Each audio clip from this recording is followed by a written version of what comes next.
住宿附近有一間早餐麵檔非常出名嘅，佢嘅洋苦瓜好正啦，辣椒好勁啦，仲有唔少得招牌鹵味。真係人山人海喎呢邊。小琉球出名海龜，所以有好多海龜嘅周邊產品。飲杯咖啡先。到啦，就係呢間咖啡啦。真嘅。哇！舒服。除咗嘆咖啡，仲可以聽一啲黑膠唱片。佢對面有一間烤魷魚檔，哦，好吃。買。那麼多人啊，不過我這個氣炸了。哦，氣炸的，它不會有。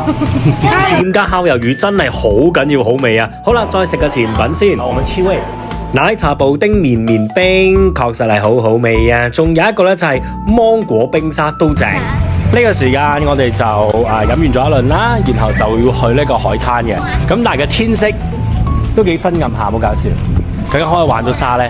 未知數。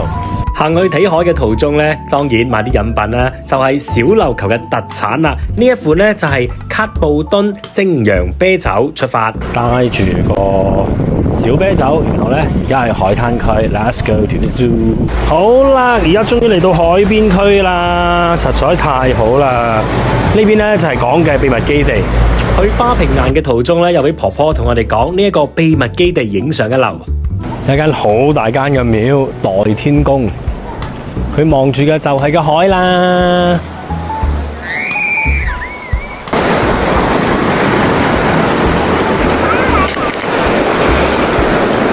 小琉球嘅地標花平岩，好明顯啦，就係喺海中類似花瓶咁嘅一個岩石。大家終於嚟到石榴潮，見到海啦！見到海啦！見到海啦！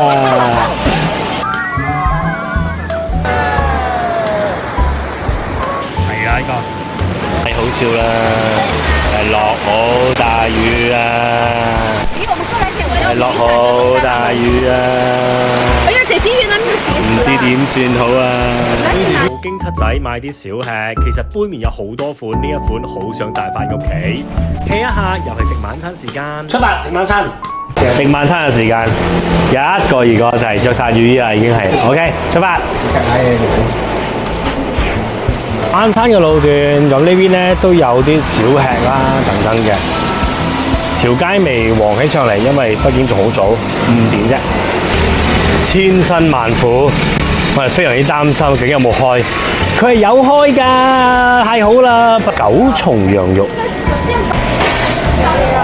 好啦，入嚟之後係咁嘅 ，OK 啊，好舒服啊。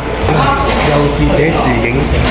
落雨梗係食啲暖粒粒嘅嘢啦，羊腩煲就好正啦。其實有少少似白骨嗲嘅，咁但係羊肉啦，仲有羊肉炒飯，仲有啲小菜啦。咁呢間係熱炒為主嘅，加切唔會好貴，而且佢好有鑊氣。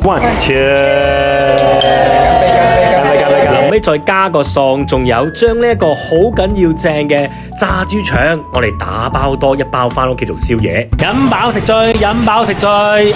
這一間給多少分呢？有5星嗎100分，真的5星好評，值得5星。還有下雨。晚上接近8點鐘，究竟食飽係咪真係返歸呢？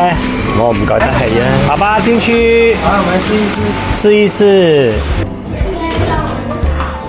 得意下嘅喎呢度其實。OK 咯，試一杯咯，反正都嚟到咯。馬幣大概50蚊一杯啊！趁有時間喺酒吧對面咧有一個自助洗衣鋪，一路洗衫一路飲翻2杯。請問做咩咧？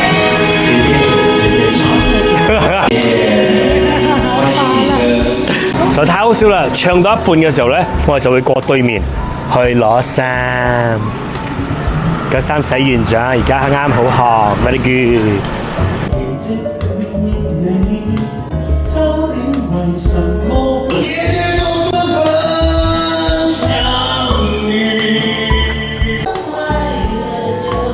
就太好啦！喺呢個時間又可以攞衫啦 ，yes！